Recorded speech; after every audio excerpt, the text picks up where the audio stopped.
everyone, my name is Sharon Veronica, Trade and Tourism Ambassador for the East African Community. Today we're here with a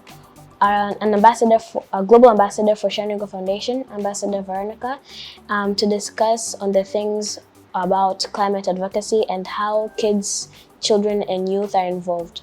Welcome, Veronica. Thank you, Sharon. It's nice meeting you again today. As a Trade and Tourism Ambassador of East African Community, how children and youth have been involved into climate action. What is your idea behind how does children and youth being involved into climate action? Well, my idea is that kids are involved in climate action and climate advocacy by joining climate movements like school strikes and also attending attending climate conferences and also raising their voice together by organizing youth conferences. Like, for example, in Arusha we had like the East African Youth Awards, where we appreciate all the youths and children that have worked so hard to raise their voices to stop climate change. Wow, that's nice. How are children empowered, especially girls, to be able to advocate for climate action? Okay, so with my idea, girls and children have been empowered to involve themselves into climate action or climate advocacy by mentorship programs, leadership programs, extracurricular activities, including in schools where we have public speaking clubs. For instance, in my school, I have public speaking club, we have debate club, and we have Girl Guides club, where girls are given chances to speak of climate action as one among their important or the crucial roles that they have to play in advocating for our beautiful planet. But also girls have been empowered and given a chance to advocate for climate action by being involved into different platforms, including the She Leads Green Climate, but also we have the African Rising Summit, where girls were given more chances to speak of climate issues, and many more platforms that gives them opportunity to discuss on climate issues. And what's your opinion? Well, my opinion is that girls are also empowered through education on environmental issues, and I also agree with the platforms, because I've been in so many platforms and inspiring other girls are out there. And also, like, my opportunities are their opportunities. So, like, for example, when I went to Girls Takeover, I stood there and presenting and inspiring other girls out there. And also when I do a speech in front of a Masamia, I feel proud because I'm inspiring other girls out there. Oh, that's so nice. So what part do you play, exactly you as Sharon, to advocate and speak of climate action and climate issues in our communities to make sure that other youth and children are more involved and engaged into climate action? Well, I think that me and you, Veronica, we play a vital role on creating awareness in organizing events, and also using social media to impact our fellow children out there, children and youth and kids, by using podcasts, and also writing books like The Big Five, and also doing speeches to empower them. And yeah. No, that's a very good idea. What should the government support the youth-led organization on advocating for climate action, environmental justice, and sustainable tourism? Okay, so the government has a very crucial role to play in supporting the youth or the children in fighting against climatic change or advocating for climate action by funding these youth-led organizations, because we might have projects, we might have startups that would help the children or the youth to fight against climatic change by developing different innovative ideas, but without funding them, it would be difficult. For instance, in Arusha, we have the Afro Green Accelerator for Climate Change. It is mostly to empower youth and to empower the youth-led organizations to put more efforts and innovative ideas to advocate for climate action through projects and workshops. So also the government has a crucial role to play and funding the youth-led organizations. But also we have partnership. The government can partner with different stakeholders to make sure that we advocate for climate action, but also integrating this into school curriculums. This can help the youth and the children to gain more knowledge, because the younger the kids they have that knowledge on climate action, it gives them a chance to know better. Even if they grow older, then it won't be a big burden for them to start again refreshing, being taught of how climate action is taking place right now.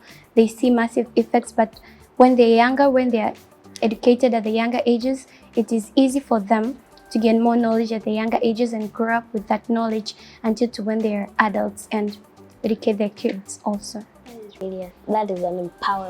That's a powerful answer. Thank you so much. And what's your comment on that?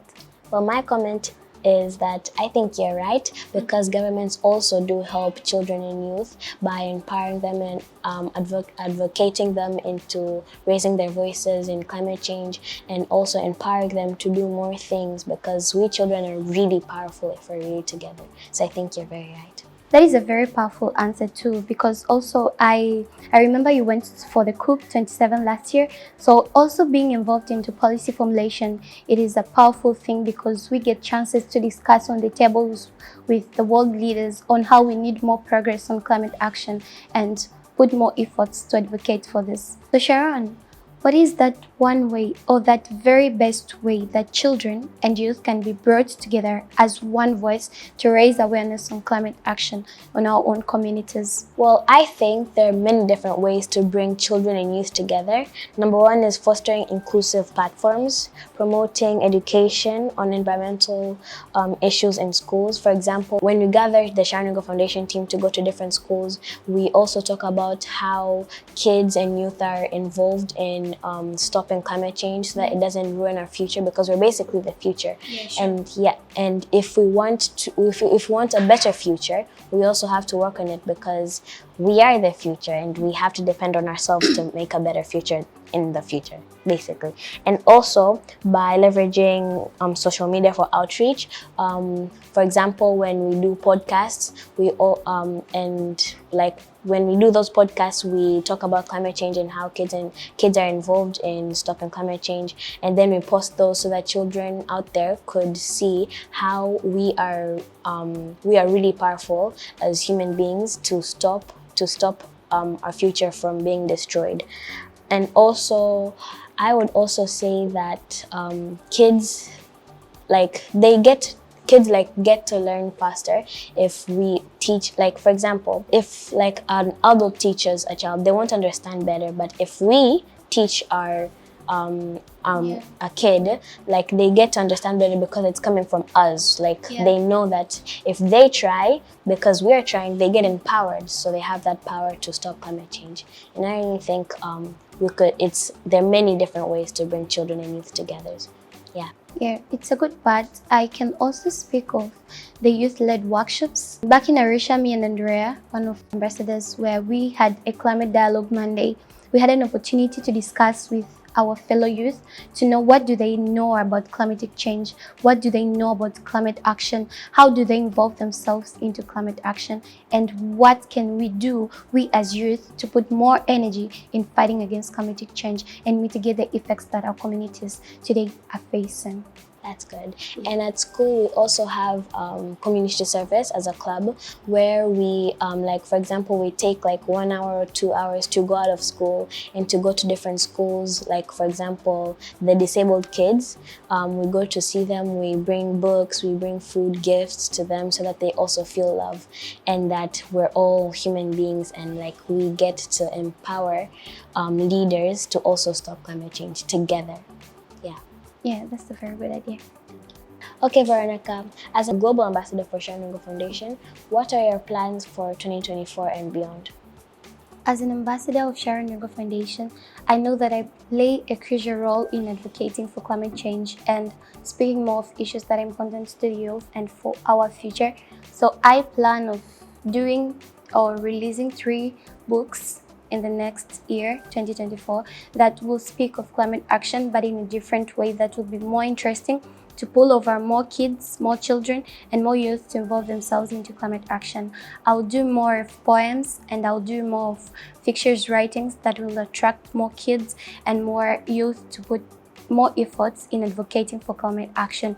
But also I'll use my remaining time in school for January to May to put more efforts in initiating the Friends of Sharon Veronica Club in my school to make sure that more youth and more children in my school from Standard 1 to Form 6 get more knowledge on climate action, but also they take part into climate actions and advocate more for climate change.